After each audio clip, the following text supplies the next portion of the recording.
जो रूम या किसी हाउसिंग रेजिडेंशियल प्रॉपर्टी के लिए उस पर क्लिक करके आप डाउनलोड पे क्लिक करके डाउनलोड कर लो। डाउनलोड पे क्लिक करने के बाद इसको ओपन कर लीजिए। ओपन करने के बाद इसमें क्या डिटेल फिल करनी है वो मैं आपको बता देता हूँ। इसमें जगह का नाम आएगा जहाँ पे एग्रीमेंट साइन हो रहा है, इसमें डेट आ जाएगी, यहाँ पे फर्स्ट पार्टी में आ जाएगा ओनर की डिटेल, जिसकी प्रॉपर्टी है या जो रूम या मकान किराए पर देना चाह रहा है उसकी डिटेल यहाँ पे आ जाएगी, उसकी एज आ जाएगी, उसका जो प्रेजेंट रेजिडेंस है या जो जहाँ पे वो रहता है उसकी डिटेल। सेकंड में है सेकंड पार्टी की डिटेल में, इसमें जो टेनेंट होगा, जो किराएदार होगा, उसकी डिटेल आ जाएगी, उसकी एज वगैरह, उसका एड्रेस वगैरह, कहाँ का वो रहने वाला है, और जिस प्रॉपर्टी को वह रेंट पे दे रहा है उसकी डिटेल इस कॉलम में हम फिल करेंगे, प्रॉपर्टी डिटेल्स जहाँ पे ये मेंशन हो रखा है। ठीक है, उसके बाद इसमें ये डिटेल दी हुई है कि tenant is an individual and approach to the owner for grant of tenancy onto him of one room in the one mentioned property for residential purpose। यहाँ पे ध्यान देना है हमें कि यहाँ पे अगर 2 रूम सेट है, 1 BHK 2 BHK, उस अकॉर्डिंग इस चीज़ को हमें मॉडिफाई कर लेना है, हम अपने अकॉर्डिंग इसको चेंज कर सकते हैं, तो इसमें कोई समस्या नहीं है। अगर पूरा घर है तो उसका लिख सकते हैं हम, हाउस का लिख सकते हैं, उसी अकॉर्डिंग नेक्स्ट भी पैराग्राफ में हम चेंज कर लेंगे। पीरियड ऑफ टेनेंसी में हमें कितने टाइम के लिए रेंट एग्रीमेंट बन रहा है उसका देना है। उसके बाद शेड्यूल ऑफ प्रॉपर्टी में प्रॉपर्टी की डिटेल बतानी है हमें, कहाँ पे ये स्थित है, कौन से मार्केट में या कहाँ पे, इसका जो एड्रेस वगैरह प्रॉपर देना है।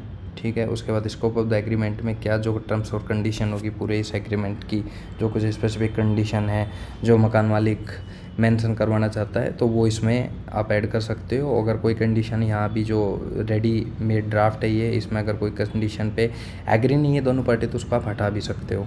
ठीक है, उसके बाद मेंटेनेंस एंड अदर चार्जेस का जो क्लोज आता है, इसमें जो मेंटेनेंस वगैरह के बारे में बता रखा है, इनकी भी किसी कंडीशन पे वो एग्री नहीं है तो हटा सकते हो आप। अगर कोई और कंडीशन है एक्स्ट्रा, जैसे पानी के बिल, बिजली के बिल के बारे में, ये अगर कोई कंडीशन और एक्स्ट्रा ऐड करनी है तो आप यहाँ पे ऐड कर सकते हो। रेंट और पेमेंट टर्म्स है, इसमें ये बताया गया है कि कितना रेंट होगा, कब कब वो देना होगा, तो ये आप इस कॉलम में मेंशन कर सकते हो। और कितनी तारीख से, सब्सिक्वेंट मंथ मतलब नेक्स्ट मंथ में या इस किसी भी मंथ में जब आपको कितने तारीख से देना होगा उसके बारे में, कितनी तारीख से पहले ये देना है वो मेंशन डे में यहाँ पे आपको डे मेन कर देना है कि जैसे किसी महीने की 5 तारीख से पहले आपको रेंट चुकाना है तो उसका यहाँ पे 5 तारीख लिख देनी है।